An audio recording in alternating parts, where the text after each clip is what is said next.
একটি আদর্শ গ্রাম। এখানে বেশ কিছুদিন যাবৎ একটা জিনিসের ঘাটতি ছিল, সেটা ছিল আমাদের গোরস্থান।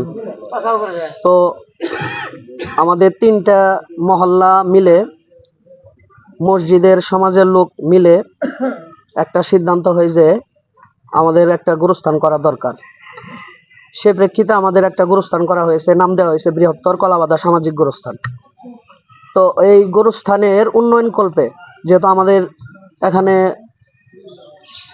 অনেক পেশাজীবীর মানুষ রয়েছে, বেশিরভাগ কৃষি মানুষ, তাদের আয় ক্ষমতা কম, উপার্জন হার কম, সেদিকে লক্ষ্য রেখে যেহেতু আমাদের গোরস্থানটা খুবই প্রয়োজনীয়, মানুষের শেষ ঠিকানা এখানে, সেজন্য তারা সকলে মিলে, এলাকাবাসী সকলে মিলে সিদ্ধান্ত নেয় যে এই গোরস্থানটাকে কিভাবে উন্নয়ন করা যায়।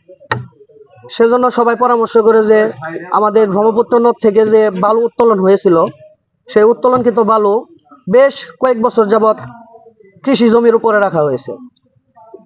এখানে যে কৃষি জমির মালিক, তিনি জনাব শামসুর রহমান বাবুল মিয়া, তার এই জমিতে রাখার পরে তার কৃষি জমির যে উৎপাদন ক্ষমতা, এটা কয়েক বছর যাবৎ ব্যাহত হচ্ছে।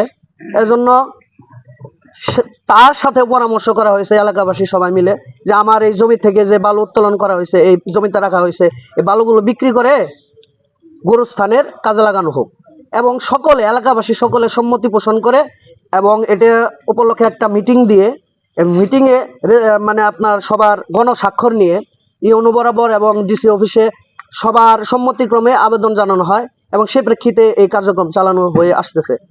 তো এখানে যারা মিথ্যা প্রচার চালাইছে, অপপ্রচার চালাইছে, যে সাংবাদিকরা কে বা কারা, যে এই টাকাগুলো ব্যক্তিগতভাবে আত্মসাৎ করা হইতেছে, আসলে ব্যাপারটা এমন না। এটা সব এলাকার সবাই জানে যে এটা আসলে গোরস্থানের উন্নয়ন কল্পে, মসজিদ এবং মাদ্রাসার উন্নয়ন কল্পে এই অর্থটা ব্যয় করা হবে। এবং এ যাবৎ যে টাকাগুলো আয় হয়েছে, সবগুলো টাকায় আপনার গোরস্থানের যে ব্যাংক অ্যাকাউন্ট আছে, এই অ্যাকাউন্টে জমা হয়েছে। ইনশাল্লাহ আপনারা এ বিষয়ে তদন্ত করতে পারেন।